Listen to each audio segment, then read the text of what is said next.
South ఇండియాలోనే అతి తక్కువ ధరలకి రత్నాలను అందించే ఏకైక సంస్థ 6JVR. విజయ్ గారు, అందరికీ తెలిసిన టాపిక్ ఇది, బట్ దీని గురించి ఇంకా కొంచెం విశ్లేషణ చేస్తే బాగుంటుంది అనిపిస్తుంది. నవేడేస్ మనం ఫోన్ లేనిదే ఎక్కడికి బయటకు వెళ్ళలేకపోతున్నాం, ఇది లేనిదే ఏ పని చేయలేకపోతున్నాం.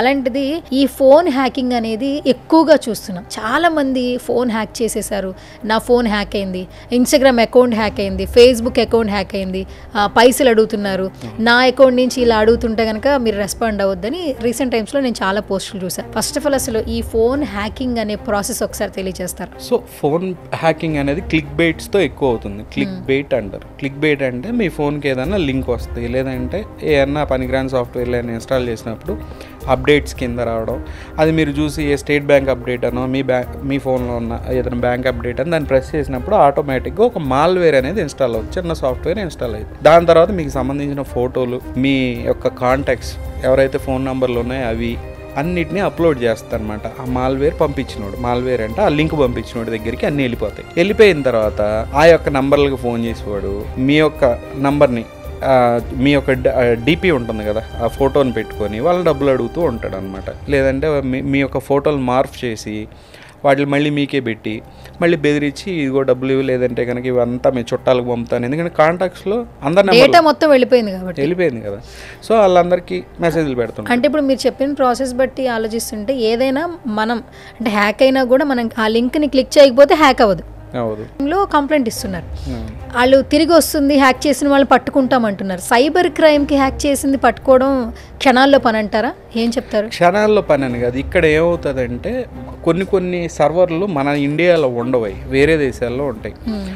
కొన్నిటికి సైబర్ క్రైమ్ వారు ఇచ్చే ఈ ఎఫ్ఐఆర్ ద్వారా వాళ్ళు చేసే యొక్క మెయిల్స్కి రెస్పాండ్ అవ్వరు. ఇన్స్టాగ్రామ్ కానివ్వండి, వీళ్ళు కానివ్వండి, ఓన్లీ కోర్ట్ ఆర్డర్లకే రెస్పాండ్ అవుతారు. పోలీస్ డిపార్ట్మెంట్ ఇచ్చే వాటికి ఏంటంటే ఏదైనా మెయిల్కి త్వరగా రెస్పాన్స్ ఇవ్వరు.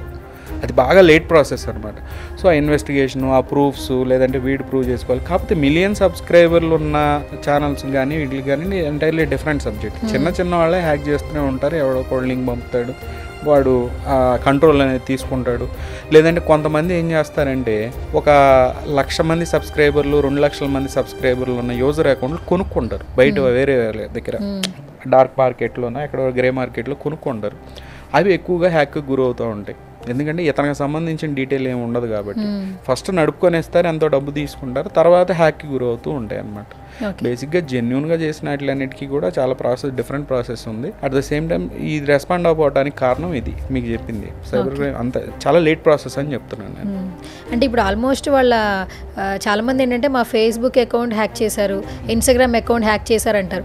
ఆ 2 యాప్స్ హ్యాక్ చేసినప్పుడు అసలు ఫోన్ మొత్తాన్ని, డేటా మొత్తాన్ని హ్యాక్ చేసినట్టే కదా. అంతే కదా, అంటే వాళ్ళ కంట్రోల్లో ఉన్నట్టే కదా ఆల్మోస్ట్ అన్ని. అంతే కదా. Okay, who is bill gates ఎవరు? బిల్ గేట్స్ ఎవరు? ఒక హ్యాకర్. బిల్ గేట్స్ అనేవాడు మైక్రోసాఫ్ట్ పెట్టక ముందు స్కూల్లో కూర్చున్న సిస్టమ్స్కి హ్యాక్ చేసినవాడు వాడు. Is a hacker. సో ఆయనకి ఇప్పుడు ఒక కంపెనీ ఉంది. నౌ టెల్ మీ, మీరు హ్యాక్ చేయక్కర్లేదు. మన ఫోన్లో ఉన్న సాఫ్ట్వేర్స్ దగ్గర నుంచి మన ఫోన్లో వాడే ఆపరేటింగ్ సిస్టమ్ ఏంటంటే ఆండ్రాయిడ్, అమెరికాకి సంబంధించింది. సో దానిలో ఉన్న యాప్లు కానీ అక్కడ ఏ ఉంటాయి మ్యాక్సిమం, అవి డేటా ఆల్రెడీ తీసుకుంటూ ఉంటాయి. మన డేటాను తీసుకుంటూ ఉంటే మన కాంటాక్ట్స్, మన ఫొటోస్ అన్నీ యాక్సెస్ చేస్తూ ఉంటాయి. దాని ఏఐ అనేది డెవలప్ అవుతుంది. That is entirely different. Hacker ఏం చేస్తాడు, మీ యొక్క డేటా తీసి అమ్మేస్తుంటాడు పబ్లిక్గా. గూగుల్ కూడా అమ్ముతుంటుంది. అందుకనే కదా మీకు సాయంత్రం అయితే మీరు కరెక్ట్ తినే టైంకి ఆ వీడియోలు రావడం, కరెక్ట్ మీరు ఏం తింటారో ఆ ఇష్టమైన వీడియోలో కనపడటం, దానికి ఆకలి జనరేట్ అవ్వడం, ఎమ్మటే ఏంది జొమాటో ఆర్డర్ చేయడం, ఇదంతా ఒక ప్రాసెస్. ఇది మనకు కనపడదు. ఇది ఒక అల్గారిథం. మనకు తెలియకుండానే ఆ లూప్లో ఉన్నాం మనం మొబైల్ చెప్పిందే వింటున్నాం. ఆకలికి కూడా ఈ టైంలో సువర్ణ గారికి ఆకలి వేయాలని అంటే ఆ వీడియోలు కనపడుతుంటాయి. మీరు అటు కూర్చొని ఏదైనా రీల్ ఇటు తిప్పారంటే ఆటోమేటిక్గా మీకు ఇక్కడ కెమికల్ రిలీజ్ అయితే ఆటోమేటిక్గా మీకు ఆకలి వేస్తే ఆ జొమాటో ఆర్డర్ పెట్టుకుంటారు. ఈ లెక్కలన్నీ ఎవరు చూసుకుంటారు? ఓవరాల్గా సీఈఓలు చూస్తారనమాట గ్రాఫ్లు. ఈ టైంలో ఈ వీడియోలు పంప్ చేస్తే ఇట్లా అని డిఫరెంట్ సబ్జెక్ట్ అండి అంతా. అసలు తలకాయ నొప్పి వచ్చేది.